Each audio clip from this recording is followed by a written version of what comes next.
Welcome to a new Daily Top Askreddit video. Today's topic: people who are pretty sure they've encountered a serial killer. What happened? Traveling out of state for a vacation with my kids at a gas station, this man starts trying to talk to my young daughter. I immediately got between them, but not before my daughter blurted out exactly where we were going and how long we would be there. I suddenly felt sick.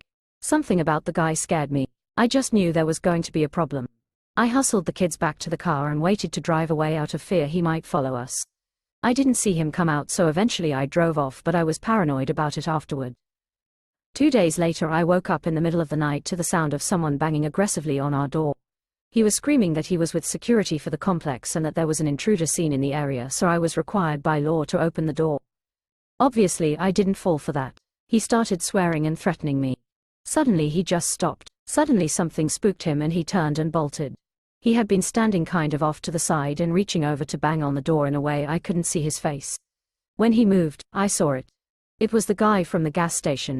He followed us through 2 states. The actual security for the complex drove around but never found him. There was a broken gate next to the condo that they said he got in through. That is Stephen King level of scary. It scares me so badly when I think about how I was on high alert and still didn't notice him until he was on my doorstep. I ended the trip early and never saw or heard anything else, but my daughter had nightmares about him breaking into our home for years. My grandmother had 3 husbands die of food poisoning, accidentally. I don't believe it for a second. My grandmother had 3 husbands die of food poisoning, accidentally. I don't believe it for a second. Maybe she's just an awful cook. Maybe she didn't wash her hands. Not me, but my uncle. His manager at the fast food place where he worked in high school invited him and another kid over to his place after work. My uncle and his friend declined, and were very glad they did years later when it became public what exactly his former manager, John Wayne Gacy, was doing to and with those kids he invited over. That's not dodging a bullet, that's dodging a fucking nuke. I'm glad your uncle declined. My uncle accepted a ride from Gacy.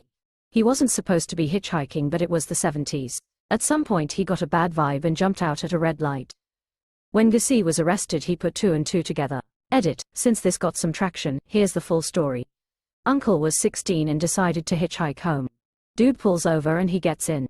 Immediately, the guy locks the car.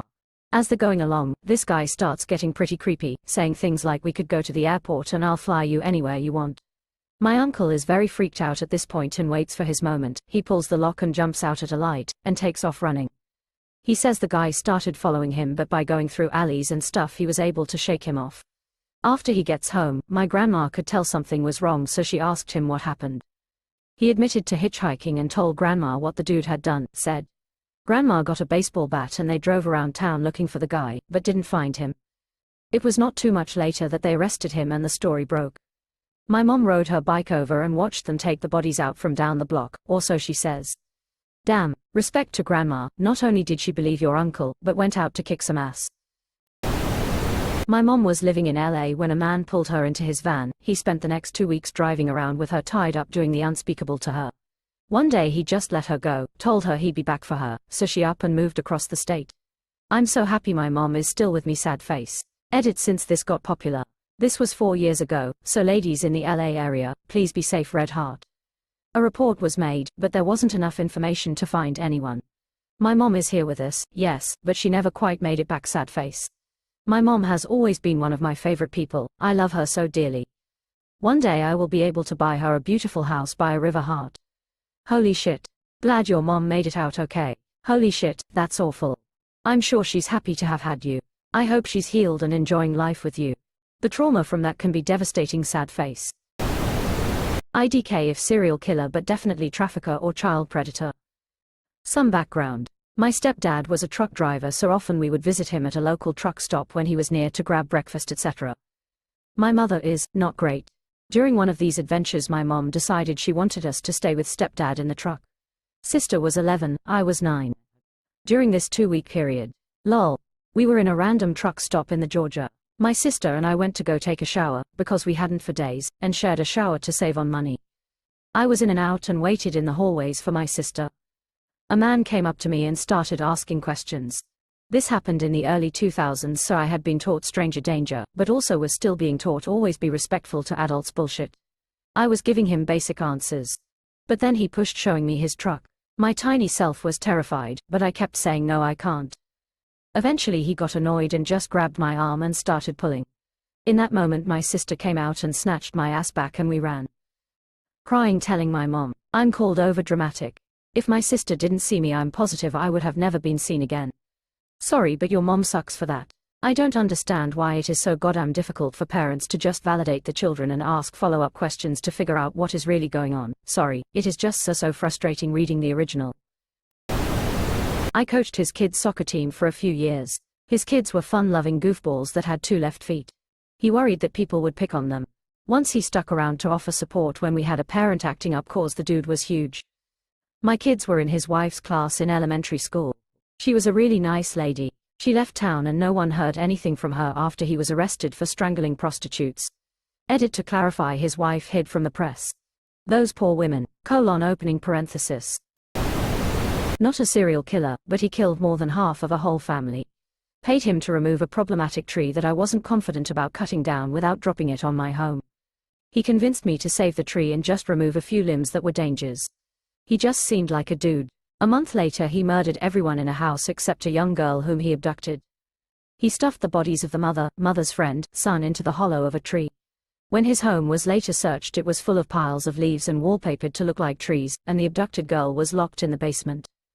Ohio, edit, fixed gender of one of the deceased, fixed nominative attributes. This sounds like Matthew Hoffman. It was a single mother. He did kill her and the survivor's only brother, as well as the mother's friend, dismembered them and hid them in the hollows of 60-foot-tall trees using his arborist climbing equipment. This was in Howard, Ohio. How'd they figure out he hid them in trees? OMG, are you talking about Matthew Hoffman?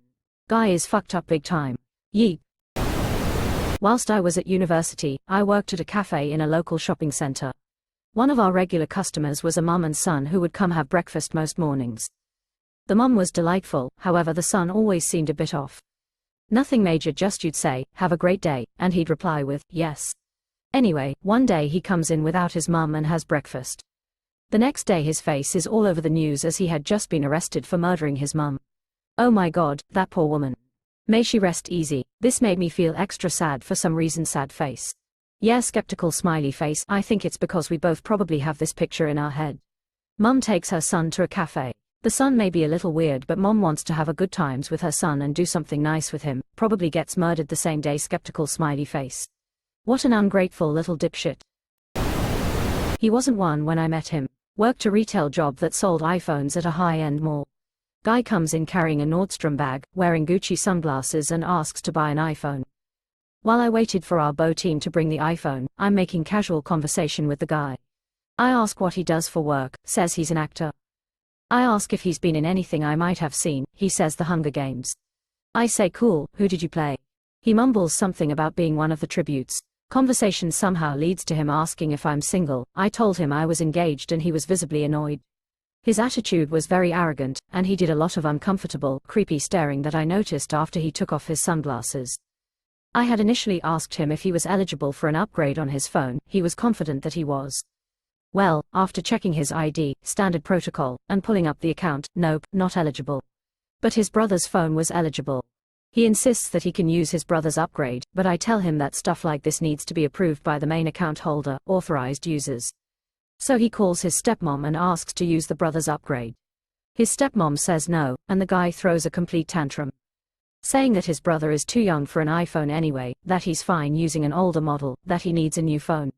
Stepmom doesn't budge, yet I'm stuck there for at least 20 minutes while this guy yells at his stepmom, trying desperately to get his way. He leaves in a huff and I'm so relieved to get away from this entitled prick. The guy was Elliot Rodger. I looked him up. Never heard of Elliot Rodger before. He killed 6 people. I couldn't find him working as an actor on the Hunger Games. Maybe his role was very small or he just wanted to brag. But I found his dad working at the set as second unit director on the Hunger Games movie. Poor family. EDIT:// oh god, I found his Wikipedia page. He is an incel and killed women to punish them for not sleeping with him. He's the most red pill incel that ever incelled. My mother-in-law taught one of the girls that he killed. She was close to the family. She still cries when sharing memories about her. The fact that he became incel's patron saint is nuts. Reading the alternate names, St. Eliot, by incels, made me say EW out loud. WTF. I was listening to a podcast about him. Paused it to browse the phone a bit and saw this thread. Weird coincidence. Good podcast, interviews his mother extensively. Poor woman. She's trying to use her son's history to help people identify warning signs to stop future tragedies. https://revealnews.org/podcast/lessons-from-a-mass-shooters-mother/. A fiend of mine mentioned one of his aunts still has love letters from school that Richard, the Night Stalker, Ramirez sent to her. It's just so crazy to think that someone going about their life has no idea that they've encountered a future murderer. I dated Alaskan serial killer Joshua Allen Wade's father for a bit prior to everything coming to light. I've actually been alone in the house with that kid, and that was terrifying after the fact.